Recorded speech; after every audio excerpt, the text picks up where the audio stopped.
बिस्मिल्लाहिर्रहमानिर्रहीम। अस्सलाम वालेकुम स्टूडेंट्स। हमारा जो लेक्चर था वो अभी लास्ट हमारा लेक्चर था टाइप्स ऑफ रिलेशंस का, और उस दिन हमारे पास इंटरनेट इंटरप्ट हो गया था और हमारा लेक्चर कंप्लीट नहीं हो सका था। आज उसी को वाइंड अप करते हैं और दूसरा हमारा जो लेक्चर है वो है प्रॉपर्टीज ऑफ रिलेशंस का। तो टाइप्स ऑफ रिलेशंस में हमारे पास सबसे पहले होती है बेस टेबल। जो भी हम डाटा रिलेशनल डाटा मॉडल के अंदर सेव करते हैं वो टेबल्स के अंदर हम सेव करते हैं।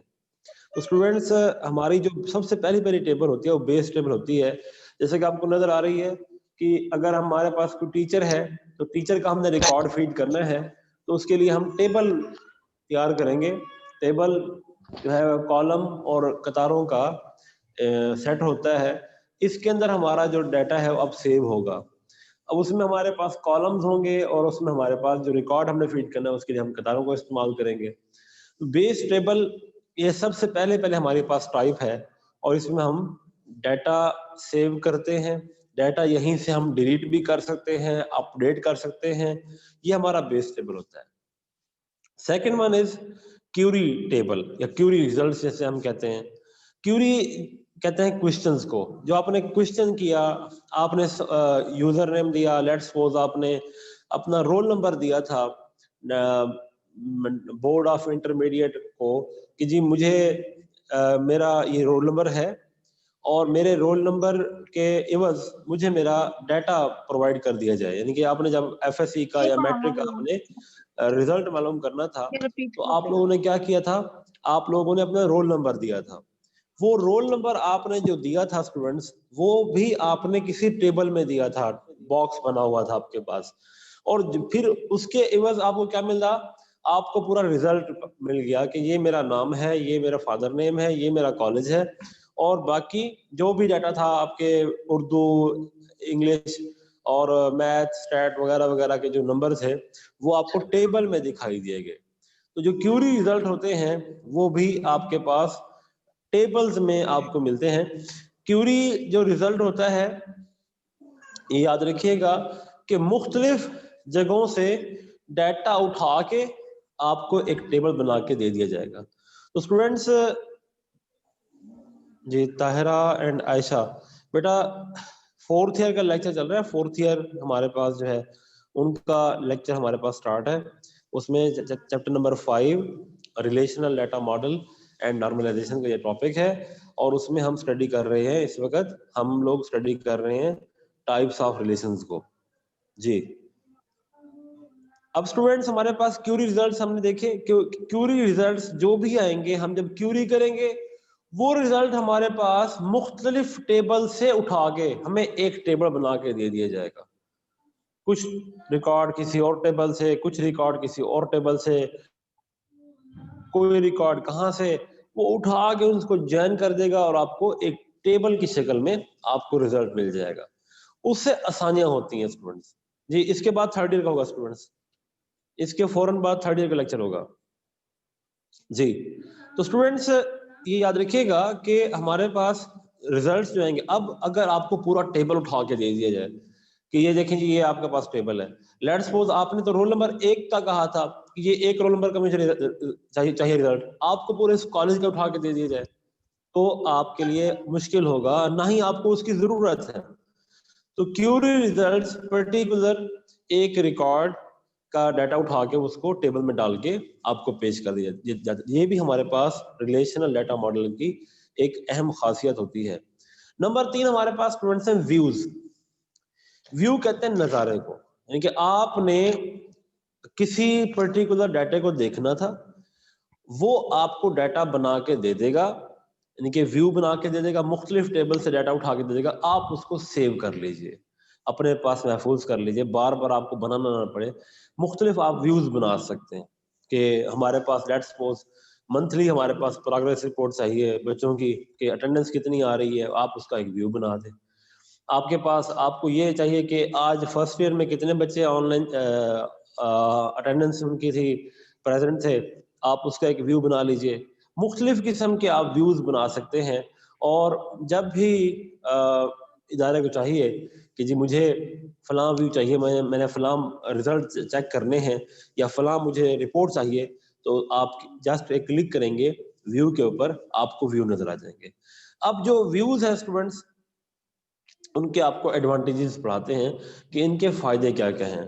नंबर वन स्टूडेंट्स है सिक्योरिटी का।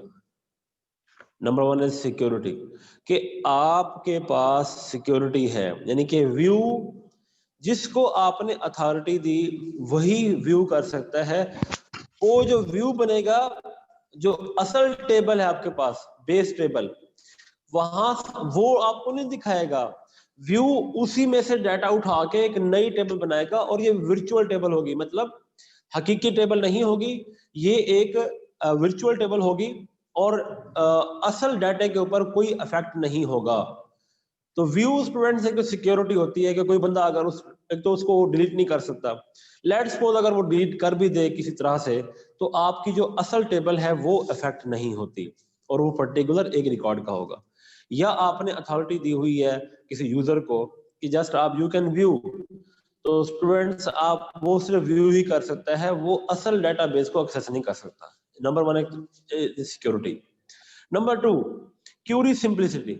क्यूरी जो आप करते हो वो आसान हो जाती है स्टूडेंट्स, यानी कि अगर आपसे ये कहा जाए आपने क्यूरी की, वो आपको सिंपल डेटाबेस में से आपको बताए कि कुछ डाटा वहां पड़ा हुआ है, कुछ वहां पड़ा हुआ, कुछ वहां पड़ा हुआ, नहीं।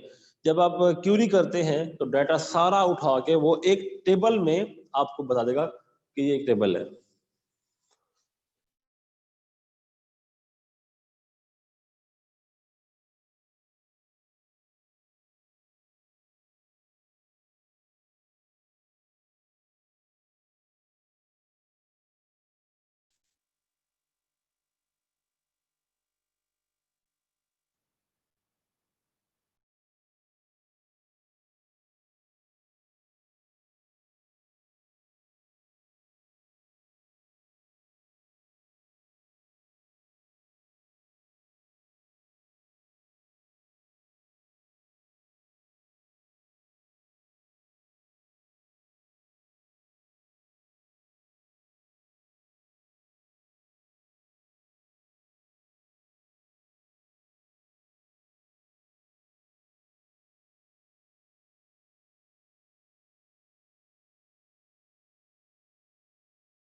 गया ना?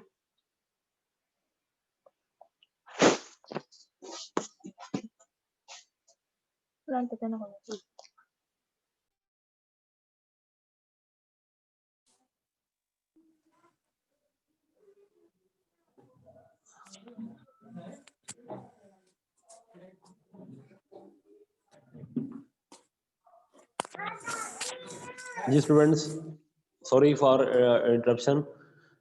स्टूडेंट्स आपको मेरी आवाज आ रही है? जी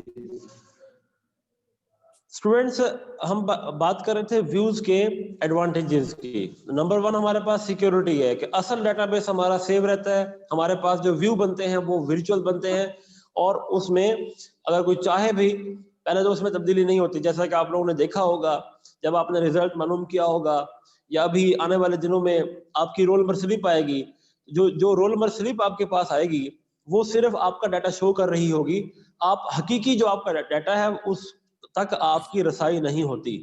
आप सिर्फ व्यू कर सकते हैं कि मेरा रिजल्ट कैसा है, आप सिर्फ व्यू कर सकते हैं कि जो हमारी पूरे लेट्स सपोज जलालपुर की या हमारे मुल्तान की या हमारे इलाके की जो हमारी प्रोग्रेस है वो कैसी है। आप असल में जो आपके पास आपका डाटा होता है आप उस तक नहीं पहुंचते, आपका जो बेस टेबल है वो सिक्योर रहता है। नंबर टू, क्यूरी करना आसान है, कि जब हम डाटा फीड करते हैं, मैंने आप लोगों को अपना जो हमारे पास ऐप थी टीचर्स की ऐप मैंने आपको दिखाई थी, उसमें काफी सारे डाटा था हमारे पास, यानी कि उसमें टीचर की जो हमारी पर्सनल रिकॉर्ड है उसका डाटा है वो भी हमारे पास था।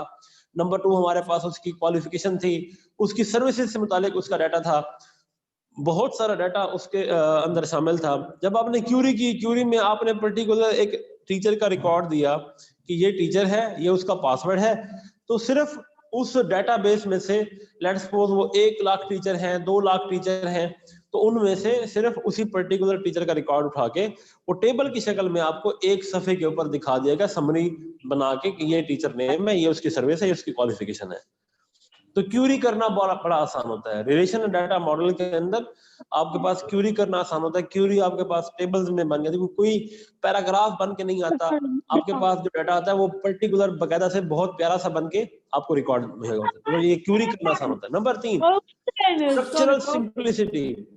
स्ट्रक्चरल सिंप्लिसिटी में यह होता है कि आपका जो स्ट्रक्चर है, आपने लॉजिकल व्यू देखा था, आपने वो रिलेशंस बनाए थे, वो आपके पास महफूज रहते हैं और उनमें कोई तब्दीली नहीं होती। लेट्स सपोज आपने ऊपर का फॉर्मेट चेंज कर दिया, जो आपने फिजिकल व्यू बनाया था, तो वो आपके पास चेंज हो गया, कोई ऐसी बात नहीं, लेकिन जो आपका स्ट्रक्चरल व्यू है वो आपका सेव रहता है। उसमें आप कोई भी तब्दीली करें, लेट्स सपोज आपने किसी कॉलम को उठा के इस तरफ कर दिया, आपने किसी डाटा को उठा के इस तरफ कर दिया, कोई ऐसी बात नहीं। डाटा आप ऊपर नीचे कर लें, आपके पास जो हकीकी टेबल है उसमें आप कोई भी तब्दीली करें तो स्टूडेंट्स ऊपर जो आपके पास यानी कि जो आपने व्यू के अंदर कोई तब्दीली की उसमें कोई फर्क नहीं पड़ता। Number 4, insertion from change.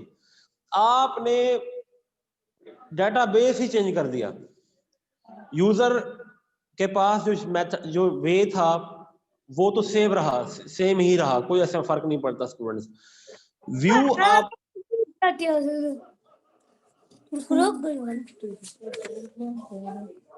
क्या करेंगे बोला।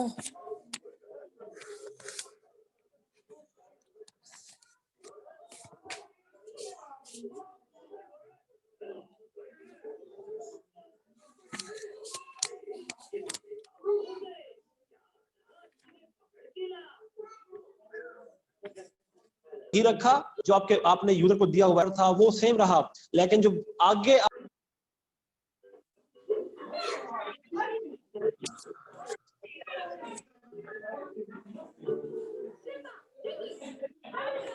जी स्टूडेंट्स, आवाज आ रही है आपको मेरी?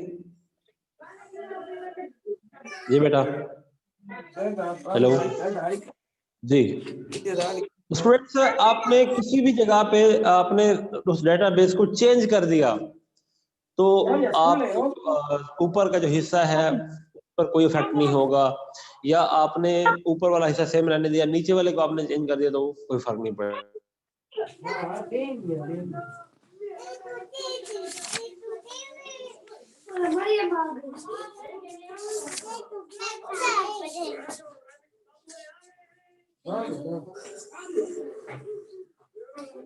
अरे मरियम, कौन कौन है?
काइंडली मैसेज कर दें, आपके पास वहां पर चैट ऑप्शन है, आप वहां से चैट कर सकते हैं।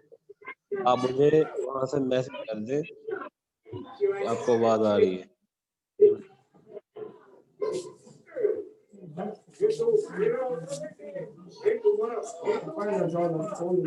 यहाँ पर मुझे सुन रहे हैं students?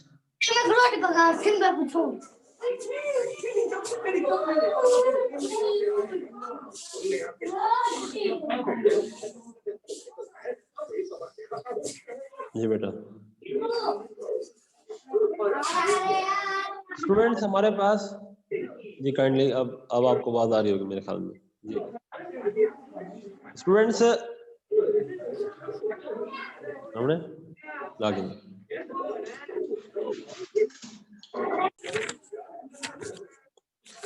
Ji students, sorry for interruption, ये कुछ नेट का प्रॉब्लम था, कुछ मोबाइल की बैटरी का प्रॉब्लम था। आप दोबारा से सुन लीजिए। हम प्रॉपर्टीज को स्टडी कर रहे हैं, प्रॉपर्टीज ऑफ रिलेशंस को स्टडी कर रहे हैं। तो उसमें हमारे पास टॉपिक है सबसे पहला atomic values in fields. Students, हमारे पास जो ये हमारे पास सेल्स हैं, ये जितने भी हमारे पास सेल हैं, इनमें जो वैल्यूज आएंगी वो एटॉमिक होंगी। एटॉमिक से मुराद कि हमारे पास वो यूनिक हो सकती हैं, हमारे पास वो अगर सेम भी होंगी तो हमारे पास वो उस बाउंड्री के अंदर से हमारे पास वैल्यूज होंगी। कोई सेल खाली नहीं होगा। अगर हमारे पास कोई सेल खाली रह जाएगा तो स्टूडेंट्स हमें हमारा जो डेटाबेस है हमें वो बताएगा कि आपने इस सेल को खाली कर दिया, ये यहाँ पर खाली नहीं होना चाहिए, इसमें कोई वैल्यूज आनी चाहिए। नंबर 2 हमारे पास स्टूडेंट्स है entries from same domain. Entries from same domain से मुराद ये है कि आपने यहाँ पर लेट्स सपोज ये आपने कहा जेंडर आपने कहा मेल एंड फीमेल। तो स्टूडेंट्स, मेल एंड फीमेल जब आप लिखेंगे तो डोमेन हमारे पास सिर्फ दो ही हैं, मेल और फीमेल। इसी तरह से हमारे पास डेट ऑफ बर्थ है। डेट ऑफ बर्थ में आपने डोमेन डिसाइड कर दिया कि हमारे पास जो स्टूडेंट्स आएंगे या टीचर हमारे पास आएंगे 1950 से लेकर हमारे पास 2000 की आपने डेट डाल दी कि इस डोमेन से हमारे पास टीचर आ सकते हैं, हमारे पास एज लिमिट के टीचर आ सकते हैं, तो आपके पास वही लोग आएंगे। जिस तरह मैट्रिक के अंदर दाखिला होता है तो मैट्रिक के अंदर हमारे पास एक पर्टिकुलर एज है कि 9th क्लास में आपकी जो एज है वो कम से कम 13 साल होनी चाहिए। तो अगर आप 13 साल से कम है तो 12 साल है या 12 साल 9 महीने है, 12 साल 10 महीने है, आपका दाखिला नहीं होगा। कंप्यूटर हमें उसी वक्त हमें इग्नोर कर देता है, कहता जी कि ये बच्चा जो है वो आउट ऑफ एज है, हमारे पास एज से ज्यादा आ रहा है। तो स्टूडेंट्स, डोमेन आप जब आप डेटाबेस बनाते हैं, आपने डोमेन बता दिया, आप उस डोमेन से ही, जिस हमारे पास क्लासेस हैं, क्लास के अंदर हमारे पास स्टूडेंट आता है कि जी हमारे पास जो क्लास है वो फर्स्ट ईयर है, सेकंड ईयर है। अब वो उसी डोमेन को ही सिलेक्ट करेगा, उससे ना अबव ना कहीं कम कोई और क्लास को वहां पर लिखा जा सकता है। वैसे हमारे पास वहां पर लिस्ट होती है, तो लिस्ट में से हम डिसाइड करते हैं, लेकिन आप किसी और चीज को वहां पर नहीं लिख सकते। नहीं तो हमारे पास दूसरी प्रॉपर्टी है रिलेशंस की कि हमारे पास जो डाटा होता है वो उसी डोमेन के अंदर से आता है। जिस तरह आपके पास रजिस्ट्रेशन है तो रजिस्ट्रेशन में आपने डोमेन बता दिया कि फला नंबर से लेकर फला नंबर तक हमारे पास नंबर अलॉट होंगे। टीचर नेम में आपने कह दिया इसमें एबीसी आएगी, इसमें नंबर्स नहीं आएंगे, और जो नाम होगा वो बड़े से बड़ा होगा, 56 हरूफ का हो सकता है, 60 हरूफ का हो सकता है, वगैरह वगैरह। आपने डोमेन डिसाइड, जब आप टेबल क्रिएट करते हो, आप जब एट्रीब्यूट बनाते हैं, उस एट्रीब्यूट के आप उसका डोमेन भी बता देते हैं कि इसका डोमेन क्या होगा। नाम के अंदर क्या नंबर्स आएंगे, नाम के अंदर कोई अलामात आएंगी या नहीं आएंगी, तो स्टूडेंट्स ये आप उसी वक्त डिसाइड कर लेते हैं। Number 3, unique tuple. आपके पास ये जो रिकॉर्ड है ये यूनिक होगा। अब यूनिक नाम तो एक ही, काफी सारे हो सकते हैं स्टूडेंट्स, ये तो यूनिक नहीं हो सकता, लेकिन जो हमारे पास टीचर आईडी है, ये टीचर आईडी हमारे पास यूनिक रहेगा। टीचर आईडी चेंज नहीं होगा स्टूडेंट्स, यानी कि आपका डुप्लीकेट नहीं होगा, वही टीचर आईडी कहीं और इस्तेमाल नहीं होगा। ऐसा एट्रीब्यूट जो कि आप एज ए प्राइमरी की के तौर पर इस्तेमाल कर रहे हैं, वो उस एट्रीब्यूट में आने वाले जो आपके पास रिकॉर्ड है, एंट्रीज हैं, वो आपके पास यूनिक रहेंगी। ये स्टूडेंट्स हमारे पास है यूनिक एट्रीब्यूट, यूनिक टपल। अब आगे हमारे पास स्टूडेंट्स है यूनिक एट्रीब्यूट नेम। आपके पास एट्रीब्यूट का जो नाम है वो भी आपके पास यूनिक होना चाहिए, यानी कि आपने यहाँ पर लिखा टीचर आईडी, टीचर आईडी आपके पास दोबारा इस्तेमाल ना हो। आपने लिखा यहाँ पर टीचर नेम कहीं पर दोबारा इस्तेमाल ना हो, यानी कि हर एट्रीब्यूट आपके पास यूनिक होना चाहिए। ये हमारे पास चौथी प्रॉपर्टी है। Number 5, insignificant attribute sequence. आपके पास एट्रीब्यूट्स हैं, ये हमारे पास 7 एट्रीब्यूट्स हैं। आप किसी एट्रीब्यूट को पकड़ के इस तरफ ले आइए, इसको उस तरफ ले जाइए, इससे डेटाबेस को कोई फर्क नहीं पड़ता। डेटाबेस आपका वैसा का वैसा रहेगा। जब भी आप डाटा मांगेंगे किसी टीचर का, वो डाटा उठा के दे देगा। तो उसे इससे गर्ज नहीं है कि क्वालिफिकेशन पहले आनी चाहिए थी, डेट ऑफ बर्थ बाद में आनी चाहिए थी, या फलान एट्रीब्यूट पहले होता, फलान एट्रीब्यूट बाद में होता। इससे डेटाबेस को कोई फर्क नहीं पड़ता। आपकी जो प्रॉपर्टीज हैं रिलेशंस की, उससे कोई फर्क नहीं पड़ता स्टूडेंट्स। किसी भी एट्रीब्यूट को उठा के आप जिस तरफ लगा दें। और नंबर आखिर में हमारे पास स्टूडेंट्स है कि इनसिग्निफिकेंट चेंज, या हमारे पास रोज का जो सीक्वेंस है, आपके पास ये जो डाटा यहाँ पर फीड होगा टीचर्स का 1 2 3 4, आप किसी टीचर को पहले लिख दीजिए, किसी को बाद में लिख दीजिए, किसी रजिस्ट्रेशन आईडी को पहले लिख दें, बाद में लिख दें, इससे कोई फर्क नहीं पड़ता। हम बाद में सॉर्टिंग लगा के उसको सॉर्ट कर सकते हैं, टीचर नेम के साथ भी सॉर्ट कर सकते हैं। आप किसी को क्वालिफिकेशन वाइज भी सॉर्ट कर सकते हैं कि जी मास्टर पहले आ जाए, जो ग्रेजुएट है वो बाद में आ जाए। ये सॉर्टिंग हो सकती है, लेकिन यहाँ पर ये कोई जरूरी नहीं होता कि आप जो है यहाँ पर जो आपके पास जो सीक्वेंस है वो तरतीब में लिखें कि टीचर नंबर 1 पहले होगा, टीचर नंबर 2 बाद में होगा। ये जो नंबर होते हैं ये यूनिक होते हैं, कंप्यूटर खुद से जनरेट करता है, या आपने खुद ही को नंबरिंग दे दी कि ये हमारे पास नंबर्स होंगे फलान से लेकर फलान जगह तक, तो स्टूडेंट्स को इसमें हर्ज नहीं होता। तो ये स्टूडेंट्स हमारा आज का टॉपिक था। कल इंशाल्लाह हमारे पास जो टॉपिक है वो डॉक्टर EF कोड के हमारे पास रूल्स हैं, हम उनको स्टडी करेंगे इंशाल्लाह। और काइंडली जो बाकी स्टूडेंट्स नहीं आ रहे हैं उनको भी आप गाइड कीजिएगा, जो जो कुछ पढ़ा उस पर आप लोग अमल कीजिए, घर में इसको स्टडी कीजिए बार बार, और कोई सवाल हो तो ग्रुप में आप पूछ सकते हैं। अल्लाह हाफिज।